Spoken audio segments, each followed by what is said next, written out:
আর সব থেকে বড় ব্যাপার হচ্ছে একটা স্কুলকে একটা বড় সিস্টেমকে চালাতে গেলে সব থেকে গুরুত্বপূর্ণ যেটা হচ্ছে সব থেকে গুরুত্বপূর্ণ আমি যেটা মনে করি সেটা হলো ডিসিপ্লিন, শৃঙ্খলা।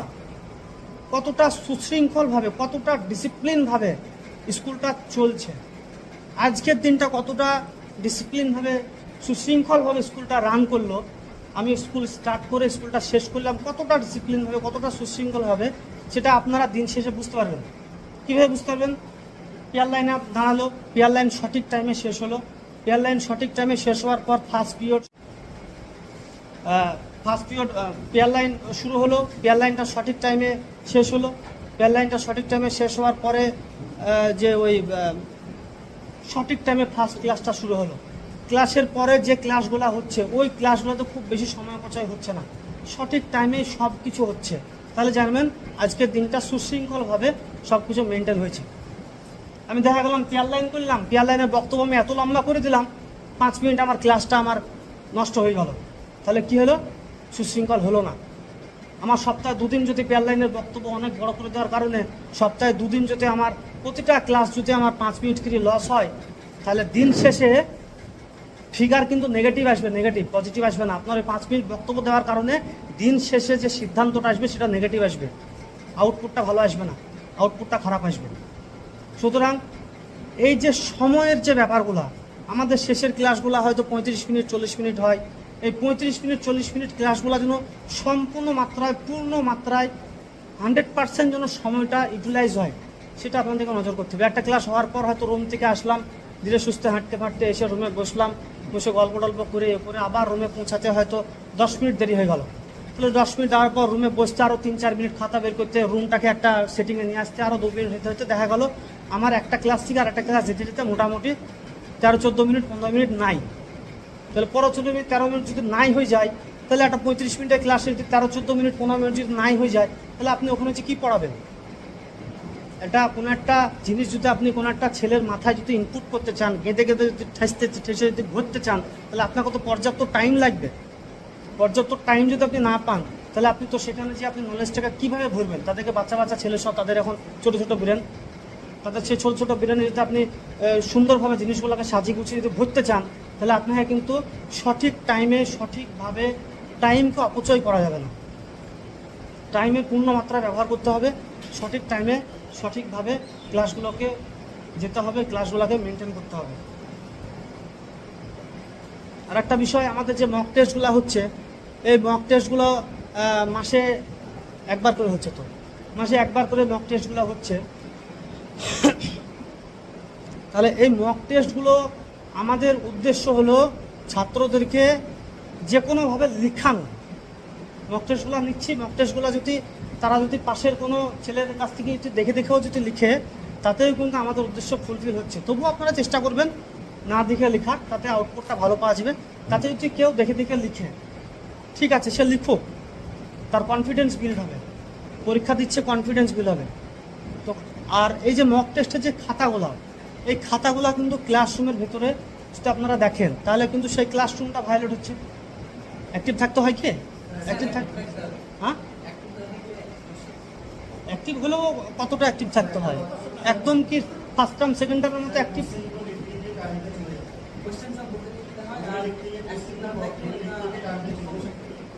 আচ্ছা, তা সেরকম যদি হয় তাহলে আপনারা সেটা চেষ্টা করবেন অবশ্যই সেটাকে অফ পিরিয়ডে দেখার। কারণ আমাদের ক্লাস তো সে 35 মিনিট 40 মিনিট হচ্ছে, সেই ক্লাসের মধ্যে যদি এগুলো দেখা হয়, তাহলে তো এটা ক্লাসটা অপচয় হচ্ছে, ক্লাসটা নষ্ট হচ্ছে। আর মক টেস্টগুলো তো সাধারণত ওই 15 নম্বরের হয়, 15 নম্বরের মক টেস্ট হয়। 15 নম্বরের মক টেস্ট আমার মনে হয় না যদি কতগুলো খুব বেশি সময়, খুব বেশি সময় লাগার কথা, খুব বেশি সময় লাগার কথা নয়। সেটা তো অফ করলেন, বা অফ না করলে হয়তো বাড়ি নিয়ে চলে গেলেন, কিন্তু সেটার জন্য কখনোই ওটাকে ক্লাসের মধ্যে যেন ক্লাসে দেখেন না। তবুও আমি এটা জাস্ট আলোচনা হচ্ছে বলে আমি বিষয়টা বলছি যে আপনারা জিনিসটা কীভাবে করবেন। ক্লাসে আপনারা দেখেন আমি বলছি বলে এটা নয় যে আপনারা ক্লাসে দেখেন বলে আমি বলছি, এটা নয়। আমি সার্বিকভাবেই সমস্ত কথাগুলো যেন সময়ের পূর্ণ ব্যবহারটা আপনারা কীভাবে করবেন, সময় যেন অপচয় না হয়, ক্লাসগুলো সঠিক টাইমে যেন স্টার্ট হয়, সঠিক টাইমে শেষ হয়, ডিসিপ্লিনের মধ্যে যেন সব কিছু হয়, বিশৃঙ্খলার মধ্যে কোনো একটা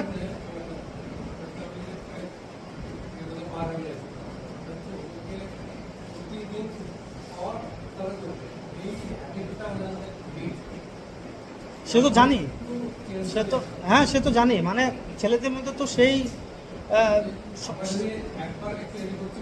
হ্যাঁ হ্যাঁ হ্যাঁ হ্যাঁ ও আপনারা একবার মানে এদিকে তাকালে ওরা হ্যাঁ, কিন্তু ওখানে আপনাকে কি করতে হবে, এই সমস্যাটা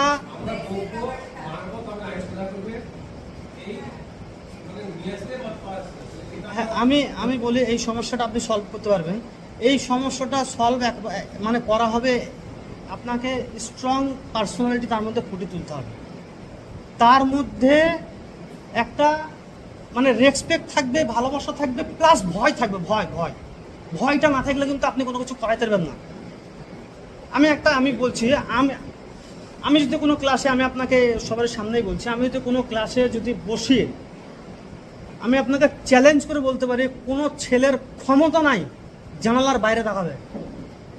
আমি যদি কোনো ক্লাসে যদি বসি, আমি যদি বলে এটা পড়, কোনো ছেলের ক্ষমতা নাই, কল্পনাতেও ভাববে না যে আমি জানালার বাইরে তাকাবো। অথচ তারা আমাকে ভয় করে না, কিন্তু তারা আমাকে ভালোবাসে। তারা অনেক পার্সোনাল কথা আমাকে কিন্তু শেয়ারও করে। আমাকে হয়তো একদম মানে চরমতমভাবে যদি ভয় করতো, তারা কিন্তু সেই সব পার্সোনাল কথা আমার সাথে হয়তো শেয়ার করতে পারতো না। আমাকে পার্সোনালভাবে অনেক গোপন কথা শেয়ার করে, আমার সঙ্গে ইয়ার্কি করে, রসিকতা করে, আবার পড়ার সময় আমাকে ভয়ও করে। তাহলে এটা যদি আমার সঙ্গে যদি হয়, তাহলে জানতে হবে এটা সবার সঙ্গে হবে, এটা কোনো মানে এটা সার্বজনীন মিথ্যা নয়। কোনো একটা জিনিস কারোর সঙ্গে যদি হয়, তাহলে জানতে হবে এটা পসিবল আছে, আমি পাচ্ছি না করতে। কোনো একজন যদি কোনো একটা জিনিস পারে, তাহলে জানতে হবে এটা পসিবল, আমি পাচ্ছি না। কারণ এটা যদি ইম্পসিবল কাজ হতো, তাহলে সেই লোক পারতো না। ইম্পসিবল কাজ আমি সেটাকেই বলবো, দুনিয়ার একটা মানুষও যে কাজ করতে পারবে না, সেই কাজটা হলো ইম্পসিবল কাজ। কোনো মানুষের পক্ষে উড়া সম্ভব নয়, উড়া হলো অসম্ভব কাজ। দুনিয়ার একটা মানুষের পক্ষে উড়া সম্ভব নয়, এটা ইম্পসিবল কাজ। কিন্তু বাই চান্স যদি 1 কোটি মানুষের ভিতরে যদি একটা মানুষ যদি উঠতে সক্ষম হয়, তাহলে জানতে হবে এটা পসিবল কাজ। কোনো একটা প্রসেস আছে, সেই প্রসেসটা আমার জানা নাই। তো এই ব্যাপারগুলোকে আপনাকে দেখতে হবে। আমি জানি আমাদের ছেলেদের মধ্যে সেই সচেতনতা নাই, চরম ফাঁকিবাজ। একটু যদি সামান্য হাতে তুলতে মাথা তোলা হয়, তারা ওখানে করা যায়, কিন্তু ওই জায়গাটাও ওভারকাম করা সম্ভব।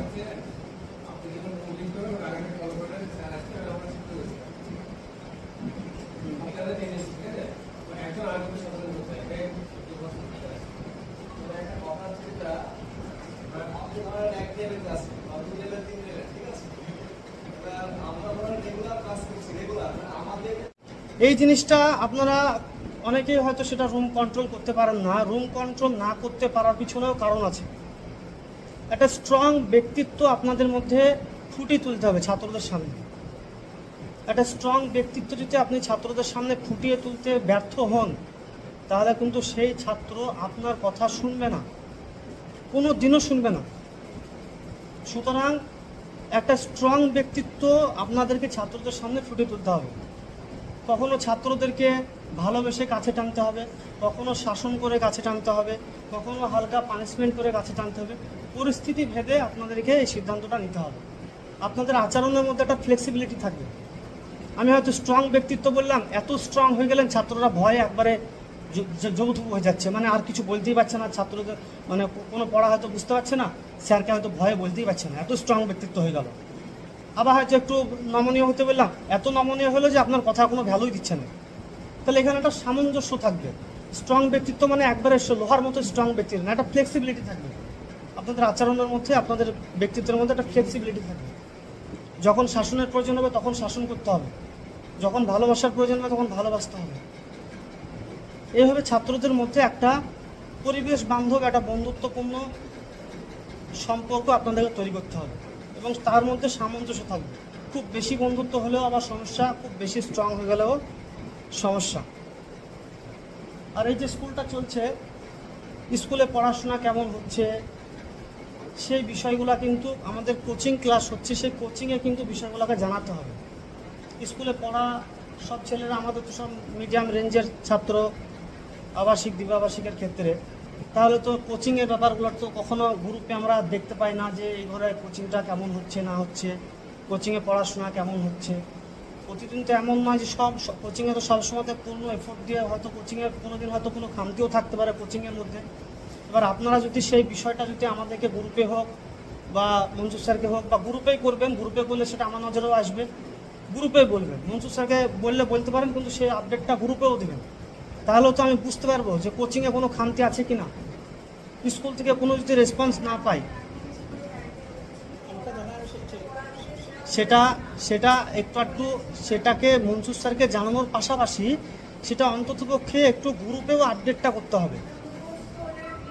হ্যাঁ হ্যাঁ, তা কোচিং আর স্কুল যদি সমান্তরালভাবে না চালাতে পারি আমরা, তাহলে কিন্তু দিন শেষে আমাদের স্কুল কিন্তু ব্যর্থ হবে। কারণ স্কুলে আপনারা একটা জিনিস পড়াচ্ছেন, সেটা বোঝাচ্ছেন, পড়াটা কিন্তু আপনারা রেডি করছেন না, রেডি করানোর দায়িত্ব আপনাদের ঘাড়েও নাই। কোনো একটা সিলেবাস হচ্ছে, গদ্য হোক, পদ্য হোক, অঙ্ক হোক, ইংরেজি হোক, আপনারা যাচ্ছেন ভালো করে পড়াটা বুঝিয়ে দিচ্ছেন, পড়াটা তারা বুঝলো, কিন্তু স্কুলে কিন্তু পড়াটা রেডি হলো না, পড়াটা রেডি হবে কোচিংয়ে। তাহলে এই যে আপনারা স্কুলে যাচ্ছেন, সেই পড়াটা নিশ্চয়ই পরের দিন আপনারা ধরছেন, তাহলে কোন ছেলেগুলো পড়া করছে বা কোন ছেলেগুলো পড়া করছে না, সেটা যদি একটা সপ্তাহে অন্ততপক্ষে একবার বা মাসে একবার বা কোচিংয়ের সঙ্গে কতটা সমান্তরালভাবে স্কুলটা চলছে তার যদি একটা আপডেট না থাকে, তাহলে আমাদের কাছে তো সেই পরিষ্কার চিত্র তো আমরা পাচ্ছি না। আমরা ধোঁয়াশার মধ্যে থাকছি, আমরা ভাবছি হয়তো কোচিং ভালো চলছে, স্কুলে ভালো চলছে, শেষে দেখছি ছাত্রদের মধ্যে অনেক রকমের সমস্যা, এটা পাচ্ছে না, সে সেটা পাচ্ছে না। কোনো সমস্যা যদি হয় কোচিংয়ের ক্ষেত্রে, তাহলে কিন্তু এটা আপনারাই বুঝতে পারবেন, কারণ আপনারা ক্লাস নিচ্ছেন, আমরা কিন্তু বুঝতে পারবো না, কোচিংয়ের টিচার বুঝতে পারবে না। আর কোচিংয়ের টিচারের পড়া রেডি করানোর দায়িত্ব, স্কুলে কোনো সমস্যা হলে কোচিং টিচার বলবে, কোচিংয়ের টিচারদেরকেও একদিন বসতে হবে, ওদেরকে নিয়েও একদিন একটা মিটিং করার ব্যবস্থা করবে। প্রচুর দুর্বল। এই যে প্রতিদিন তুমি যে পড়াগুলো দিচ্ছ, যে আজকে হোমওয়ার্কটা থাকলো, সেই হোমওয়ার্কটা কি তুমি প্রতিদিন পাচ্ছ? প্রতিদিন পাও না, তাহলে সেটা মনসুর স্যারকে অবশ্যই জানাবে, মনসুর স্যারকে জানাবে, ঠিক আছে? হ্যাঁ, মনসুর স্যারকে জানাবে, মনসুর স্যারকে জানানোর পাশাপাশি একটু গ্রুপে আপডেট করে দেবে, কারণ গ্রুপে আপডেট করলে তো বিষয়টা আমার নজরে আসবে, আর বিষয়টা আমার নজরে যখন আসবে তখন তো মনসুর স্যার ফোর্স দেবে, আমি ফোর্স দেবো, ডবল ইঞ্জিন কাজ করবে। আমার নজরে হলে আমি ভাবছি সব ঠিকঠাক আছে, মনসুর স্যার এককভাবে বললো সিঙ্গেল ইঞ্জিন কাজ করছে, সিঙ্গেল ফোর্স কাজ করছে। ওই কাজটা যখন ডবল ফোর্স কাজ করতো তখন তো ভালো হবে জিনিসটা। মনসুর স্যারও ফোর্স করছে, আমিও ফোর্স করছি, আমিও তদারকি করছি। আর কোচিং তো মনসুর স্যার শুধুমাত্র সন্ধ্যার ডিউটিতে থাকেন, সকালের ডিউটিতে কোচিং থাকেন না, তাহলে অবশ্যই সেটা গ্রুপে আপডেট করতে হবে। গ্রুপে আপডেট না করলে আমি জানবো সব ঠিক চলছে। আর ওই সমস্যাগুলো হলে যখনই মনসুর স্যার ফোর্স করবে, আমি ফোর্স করবো, জিনিসটা ভালো স্ট্রং আউটপুট পাবা। সুন্দর আউটপুট পেতে গেলে তোমাকে গ্রুপে তোমাকে তথ্যটা দিতে হবে, যেটা আমার নজরে আসে। আমার নজরে না আসলে কিন্তু সেই বিষয়টা আমি এককভাবে, কিন্তু সকালবেলাটা তো আমাকে দেখতে হবে, সন্ধ্যাটাও আমি দেখছি, মনসুর স্যারও দেখছেন, কিন্তু সেখানে তো ডবল বল ক্রিয়া হবে, বুঝতে পেরেছ? তা এই বিষয়টা আপনারা সকলে একটু দেখবেন। পড়াশোনা কিন্তু আমাদের এখানে মধ্যম মানের স্টুডেন্ট, সেই হিসাবে স্কুলে আপনারা যে পড়াটা দিচ্ছেন, সেই পড়াটা 100% সবসময় যে হবে তার কিন্তু কোনো গ্যারেন্টি নাই। ছেলেরা কোচিংয়ে যে সবসময় পড়া ভালো হবে, অনেক সময় কোচিং টিচারও হয়তো লুজ মারতে পারে, হয়তো ঠিকমতো পড়া, হয়তো কোচিং টিচার হয়তো পড়া রেডি করাচ্ছে না, হতে পারে, তো হয়তো ঠিকমতো পড়া রেডি করছে, ওরা হয়তো পড়াশোনা করছে না, এটাও হতে পারে। তাহলে সেই বিষয়গুলো কিন্তু নিয়মিত আপডেট দিতে হবে। আর আপনাদেরকে কমন সেন্স ব্যবহার করতে হবে, কমন সেন্স। আপনারা শিক্ষক, আপনাদেরকে সব কিছু হাতে ধরে খাতা কলমে লিখে দিয়ে সব কিছু বলা সম্ভব নয়, কমন সেন্স ব্যবহার করতে হবে। শিক্ষকতা পেশাতে দেখবেন একটু হালকা কমন সেন্স ব্যবহার করলে দেখবেন অনেক উত্তর আপনারা পেয়ে যাবেন। পড়ানোর সময় তো আমি এমন কোনো স্ট্র্যাটেজি ফলো করব না, সেখানে হয়তো ওই ভালো ভালো কটা ছেলে সেই স্ট্র্যাটেজিতে সে করতে পারবে, বাকি সব ছেলে আমার সেই কৌশল নিতে পারবে না। আপনি যখন কোনো একটা পদ্ধতি বা কোনো একটা প্রসেস যখন অ্যাপ্লাই করবেন, তখন আপনাকে সেই ক্লাসের মেরিটটাকে যাচাই করতে হবে, যে আমার ক্লাসে কীরকম ছাত্র আছে, কীরকম মানের ছাত্র আছে। আমি 5 ক্লাসে গেলাম, সেখানে হয়তো ভালো খারাপ সব রকমই মিক্স থাকবে, ভালো হয়তো কম থাকবে, খারাপ হয়তো বেশি থাকবে। সেখানে যদি আমি মুখে বলে যদি একটা নোট লিখাই, আমার সেই স্ট্র্যাটেজি সেটা কাজ হবে না। ম্যাক্সিমাম ছেলে 70% ছেলে বানান ভুল করবে, ঠিক মতো লিখতে পারবে না। সে নোট, আপনি যে উদ্দেশ্য নোটটা লেখাতে চাইছেন সে উদ্দেশ্য আপনার ফুলফিল হবে না। আপনি যদি কোনো একটা নোট লিখাতে চান তাহলে আপনার উদ্দেশ্য কি? আপনার উদ্দেশ্য ছাত্ররা নোটটা লিখবে, নোটটা লিখে পড়াশোনাটা করবে, পড়াশোনাটা ভালো হবে, এইটা তো আপনার উদ্দেশ্য, নোটটা লিখানো। তাহলে একটা 5-এর ঘরে গিয়ে যদি আপনি মুখে বলে নোটটা লিখান, তাহলে সেই নোটটা তো 70% ছেলে তো নোটটা লিখতেই পারবে না, তাহলে আপনার উদ্দেশ্য ফুলফিল হচ্ছে না। এখানে একটা কমন সেন্স ব্যবহার করলে কিন্তু আপনি এটা বুঝতে পারবেন যে আমার এই উদ্দেশ্য, আমার এই স্ট্র্যাটেজি, এই ক্লাসে এই মানা ছেলেদের ক্ষেত্রে আমাদের এই কাজটা মানে ঠিক ইফেক্টিভ হবে না। কোনো একটা জিনিস হয়তো আপনাদের কোনো একটা স্যারের দায়িত্বে নেই, কিন্তু দেখা যাচ্ছে সেই স্যার সেই জিনিসটা দেখছে না, কোনো একটা ক্লাস অফ যাচ্ছে, তো সেটা স্যারকে এসে জানাতে হবে। এরকমও কিছু নজরে আমার পড়েছে বলে কথাটা আমি তুললাম, যে আপনার দায়িত্ব নেই বা আপনাকে আলাদা করে দায়িত্ব বলা হয়নি, যে আমার তো দায়িত্ব নাই স্যার, ওটা আমার, তার জন্য আমি কিছু বলিনি, এটা করলে হবে না। এখানে কমন সেন্স ব্যবহার, সব কিছু হাতে ধরে শিখিয়ে দেওয়া যায় না। কোনো একটা খামতি দেখছেন, হয়তো অন্য স্যারের নজরে পড়েনি, না পড়তেই পারে, সেটা অবশ্যই সেটা হেড স্যারকে জানাতে হবে।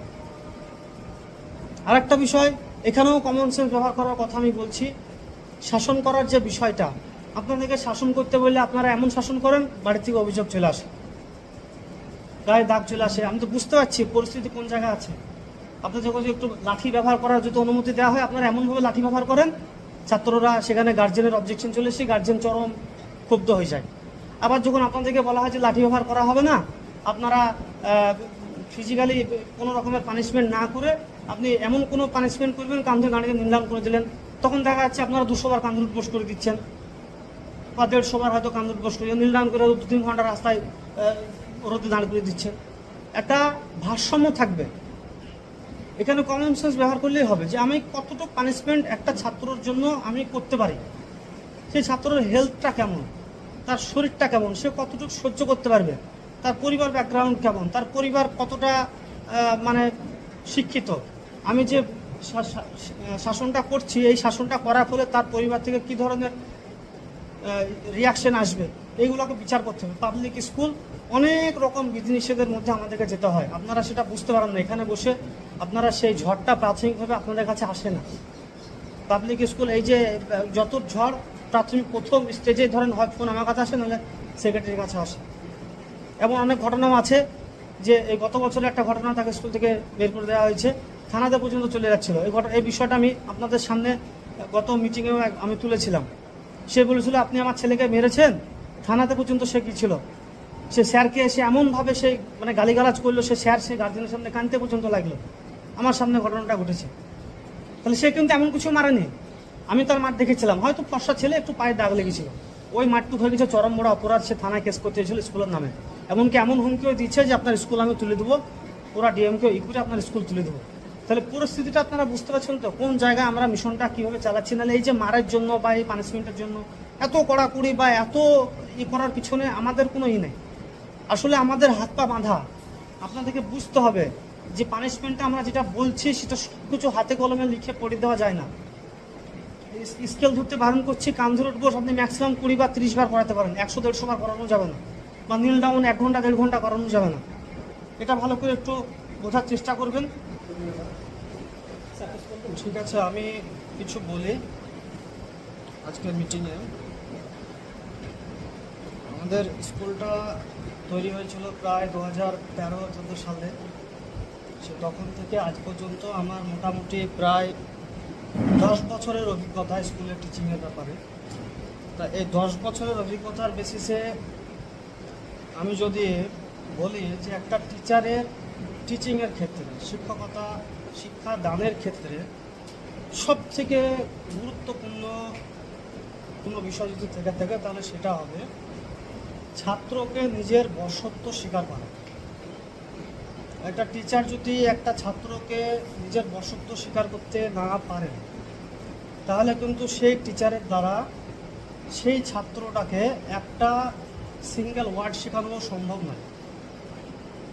তাহলে শিক্ষকতার পেশাতে আমার ব্যক্তিগত মনে হয়েছে সর্বপ্রথম শিক্ষককে সেই কৌশল, সেই স্ট্র্যাটেজিটা আগে শেখা উচিত যে একটা ছাত্রকে কিভাবে সেই শিক্ষকের বশত্ব স্বীকার করানো যায়।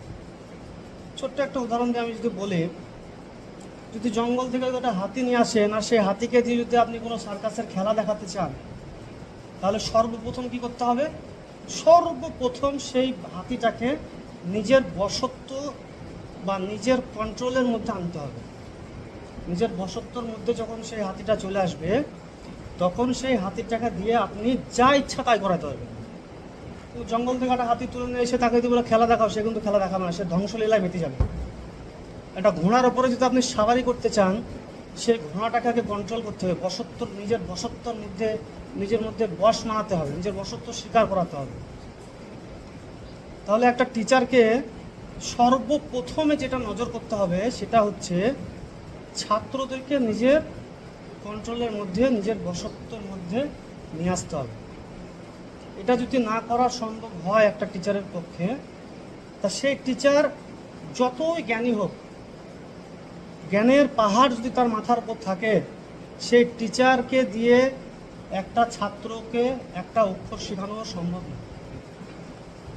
আমাদের মাধ্যমিক লেভেলের স্কুল, এই স্কুলে পড়ানোর জন্য একজন গবেষণা স্তরের জ্ঞান রাখার দরকার নেই। মোটামুটি সিলেবাসের উপরে নলেজ, জ্ঞান থাকবে, পর্যাপ্ত নলেজ থাকবে।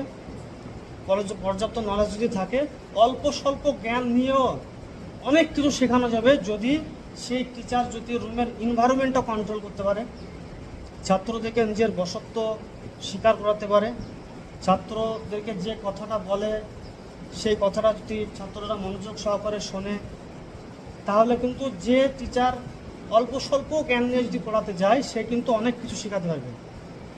আর যার মধ্যে প্রচুর জ্ঞান আছে, সে রুমের ভেতরে যে তাকে কেউ মানছেই না, রুমের ভেতর হইচই করছে, সে একটা শব্দও এখানে কিন্তু শেখাতে পারবে না।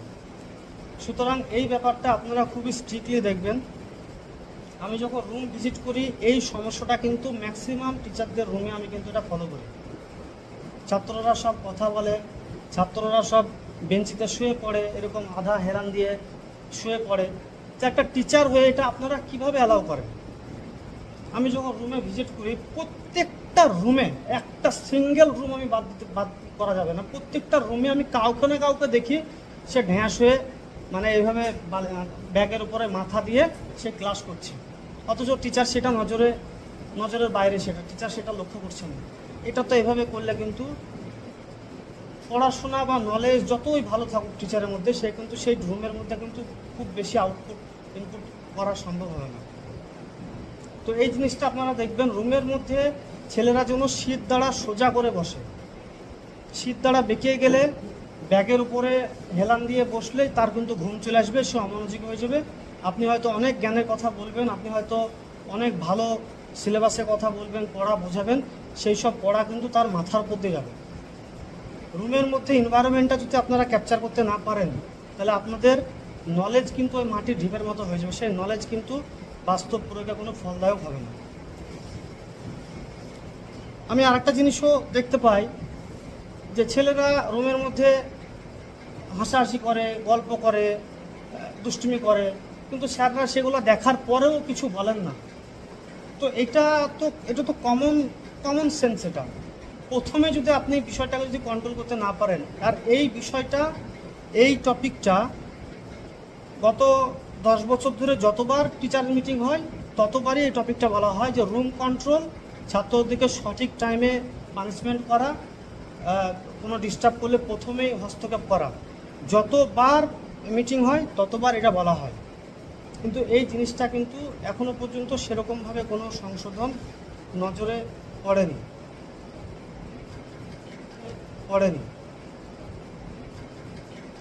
এই জিনিসটা আপনারা অনেকেই হয়তো সেটা রুম কন্ট্রোল করতে পারেন না। রুম কন্ট্রোল না করতে পারার পিছনেও কারণ আছে। একটা স্ট্রং ব্যক্তিত্ব আপনাদের মধ্যে ফুটিয়ে তুলতে হবে ছাত্রদের সামনে। একটা স্ট্রং ব্যক্তিত্ব যদি আপনি ছাত্রদের সামনে ফুটিয়ে তুলতে ব্যর্থ হন, তাহলে কিন্তু সেই ছাত্র আপনার কথা শুনবে না, কোনো দিনও শুনবে না। সুতরাং একটা স্ট্রং ব্যক্তিত্ব আপনাদেরকে ছাত্রদের সামনে ফুটিয়ে তুলতে হবে। কখনো ছাত্রদেরকে ভালোবেসে কাছে টানতে হবে, কখনো শাসন করে কাছে টানতে হবে, কখনো হালকা পানিশমেন্ট করে কাছে টানতে হবে। পরিস্থিতি ভেদে আপনাদেরকে এই সিদ্ধান্তটা নিতে হবে। আপনাদের আচরণের মধ্যে একটা ফ্লেক্সিবিলিটি থাকবে। আমি হয়তো স্ট্রং ব্যক্তিত্ব বললাম, এত স্ট্রং হয়ে গেলেন ছাত্ররা ভয়ে একবারে জবুথবু হয়ে যাচ্ছে, মানে আর কিছু বলতেই পারছে না ছাত্রদের, মানে কোনো পড়া হয়তো বুঝতে পারছে না, স্যারকে হয়তো ভয়ে বলতেই পারছে না, এত স্ট্রং ব্যক্তিত্ব হয়ে গেল। আবার হয়তো একটু নমনীয় হতে বললাম, এত নমনীয় হলো যে আপনার কথা কোনো ভ্যালুই দিচ্ছে না। তাহলে এখানে একটা সামঞ্জস্য থাকবে। স্ট্রং ব্যক্তিত্ব মানে একবারে লোহার মতো স্ট্রং ব্যক্তিত্ব না, একটা ফ্লেক্সিবিলিটি থাকবে আপনাদের আচরণের মধ্যে, আপনাদের ব্যক্তিত্বের মধ্যে একটা ফ্লেক্সিবিলিটি থাকবে। যখন শাসনের প্রয়োজন হবে তখন শাসন করতে হবে, যখন ভালোবাসার প্রয়োজন হবে তখন ভালোবাসতে হবে। এইভাবে ছাত্রদের মধ্যে একটা পরিবেশ বান্ধব, একটা বন্ধুত্বপূর্ণ সম্পর্ক আপনাদেরকে তৈরি করতে হবে এবং তার মধ্যে সামঞ্জস্য থাকবে। খুব বেশি বন্ধুত্ব হলেও আবার সমস্যা, খুব বেশি স্ট্রং হয়ে গেলেও সমস্যা। আর এই যে স্কুলটা চলছে, স্কুলে পড়াশোনা কেমন হচ্ছে সেই বিষয়গুলো কিন্তু আমাদের কোচিং ক্লাস হচ্ছে, সেই কোচিংয়ে কিন্তু বিষয়গুলোকে জানাতে হবে। স্কুলে পড়া সব ছেলেরা, আমাদের তো সব মিডিয়াম রেঞ্জের ছাত্র আবাসিক দিবাবাসিকের ক্ষেত্রে, তাহলে তো কোচিংয়ের ব্যাপারগুলো তো কখনো গ্রুপে আমরা দেখতে পাই না যে এই ঘরে কোচিংটা কেমন হচ্ছে না হচ্ছে, কোচিংয়ে পড়াশোনা কেমন হচ্ছে। প্রতিদিন তো এমন নয় যে সব কোচিংয়ে তো সবসময় পূর্ণ এফোর্ট দিয়ে, হয়তো কোচিংয়ের কোনো দিন হয়তো কোনো খামতিও থাকতে পারে কোচিংয়ের মধ্যে।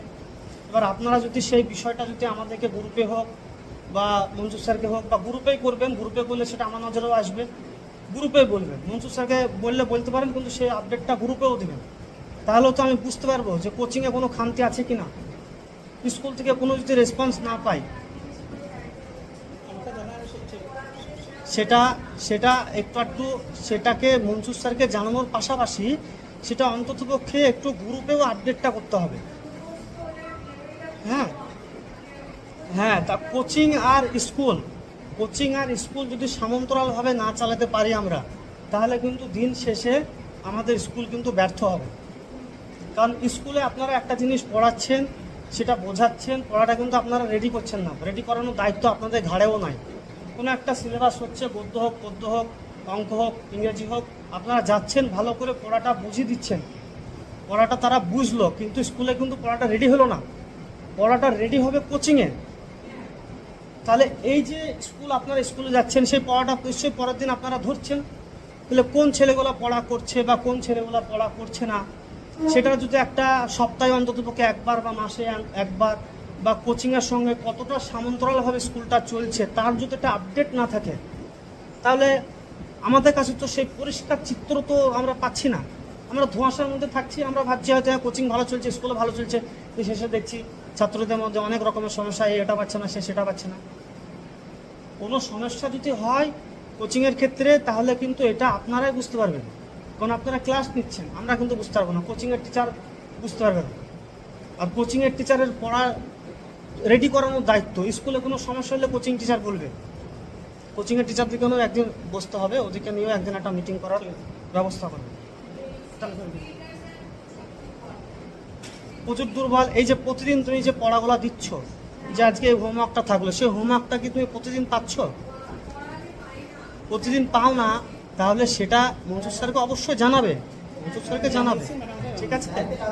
হ্যাঁ, মনসুর স্যারকে জানাবে, মনসুর স্যারকে জানানোর পাশাপাশি একটু গ্রুপে আপডেট করে দেবে, কারণ গ্রুপে আপডেট করলে তো বিষয়টা আমার নজরে আসবে, আর বিষয়টা আমার নজরে যখন আসবে তখন তো মনসুর স্যার ফোর্স দেবে, আমি ফোর্স দেবো, ডবল ইঞ্জিন কাজ করবে। আমার নজরে হলো আমি ভাবছি সব ঠিকঠাক আছে, মনসুর স্যার এককভাবে বললো সিঙ্গেল ইঞ্জিন কাজ করছে, সিঙ্গেল ফোর্স কাজ করছে। ওই কাজটা যখন ডবল ফোর্স কাজ করতো তখন তো ভালো হবে জিনিসটা। মনসুর স্যারও ফোর্স করছে, আমিও ফোর্স করছি, আমিও তদারকি করছি। আর কোচিং তো মনসুর স্যার শুধুমাত্র সন্ধ্যার ডিউটিতে থাকেন, সকালের ডিউটিতে কোচিং থাকেন না, তাহলে অবশ্যই সেটা গ্রুপে আপডেট করতে হবে। গ্রুপে আপডেট না করলে আমি জানবো সব ঠিক চলছে। আর ওই সমস্যাগুলো হলে যখনই মনসুর স্যার ফোর্স করবে, আমি ফোর্স করবো, জিনিসটা ভালো স্ট্রং আউটপুট পাবা। সুন্দর আউটপুট পেতে গেলে তোমাকে গ্রুপে তোমাকে তথ্যটা দিতে হবে, যেন আমার নজরে আসে।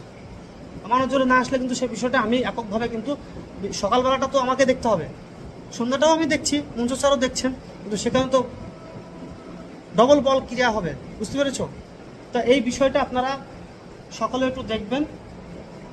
পড়াশোনা কিন্তু আমাদের এখানে মধ্যমমানের স্টুডেন্ট, সেই হিসাবে স্কুলে আপনারা যে পড়াটা দিচ্ছেন, সেই পড়াটা 100% সবসময় যে হবে তার কিন্তু কোনো গ্যারেন্টি নাই।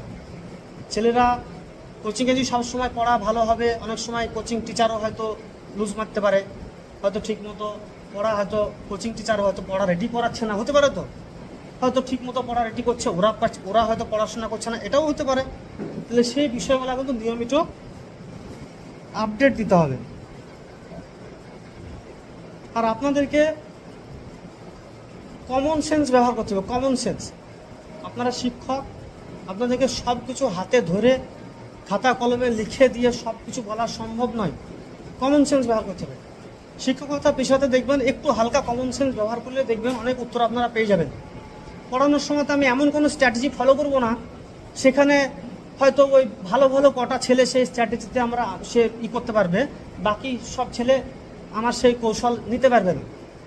আপনি যখন কোনো একটা পদ্ধতি বা কোনো একটা প্রসেস যখন অ্যাপ্লাই করবেন, তখন আপনাকে সেই ক্লাসের মেরিটটাকে যাচাই করতে হবে যে আমার ক্লাসে কীরকম ছাত্র আছে, কীরকম মানের ছাত্র আছে।